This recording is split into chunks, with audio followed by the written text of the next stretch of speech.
आम्ही नारळाला इथे इंजेक्शन मारलं समजा, बरोबर आहे का? बरं, इथं झालेलं. आता तोंड कुठं आहे याचं? खाली आहे. इथं इंजेक्शन बरं इंजेक्शन जरी मी घुसवलं मध्ये पूर्ण घुसून ड्रिल मारून मारलं, ते वरी जाईल का पानापर्यंत? नाही. झाड दोनच गोष्टीतून हे घेतं, खत घेतं किंवा औषध घेतं. एक तर त्याचं पान आहे किंवा एक त्याचं मूळ आहे. मधून इंजेक्शन मारून खाली जाणार नाही आणि वरी जाणार नाही. लोक समजायलाच तयार नाही. काय व्हायलंय, आंध्रा मधले, कर्नाटक मधले हे सगळे लोक फिरतात बॅगा घेऊन, की त्यांना दिसले झाड, त्यांना काय वाटतं की 50 रुपये 40 रुपये जास्त गोष्ट नाही.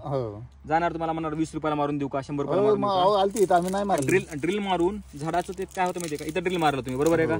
इथं हा भाग पूर्ण खराब झाला. मला सांगा तुम्ही, हे एवढं मजबूत खोड आहे, ह्या खोडातून वरी जाणं औषध आणि खाली येणं शक्यच नाही. अशक्य आहे ती.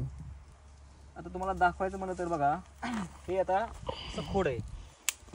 आता ह्याच्यात ज्या नळ्या आहेत ना, ह्या अशा केसासारख्या नळ्या आहेत मध्ये. आता इथून ह्याला भोग पाडून जाणं शक्य आहे का? औषध कोणतं किती टाकावं लागेल? नाही ही चुकीचं आहे. मनुष्याने आम्ही कधीच इंजेक्शन केलं नाही ती कुठल्या झाडाशीला. जाणं शक्यच नाही. इंजेक्शन पेक्षा त्याच्या मुळाला आणि त्याच्या पानाला फवारणी करणं, खत टाकणं गरजेचं आहे. आणि ह्या भागामध्ये काय आहे की माती, आता आपण माती टेस्ट करू. आता माती टेस्ट केली आपण की आपल्याला लगेच समजून जाईल की ह्याला नेमकं काय कमी पडायला. मग त्यावर आपलं खत नियोजन होतं. खत सुद्धा आपण काय असं रॅन्डमली सांगत नाहीत की ह्याला एवढा युरिया टाका, तेवढा पोटॅश टाका. ज्यावेळेस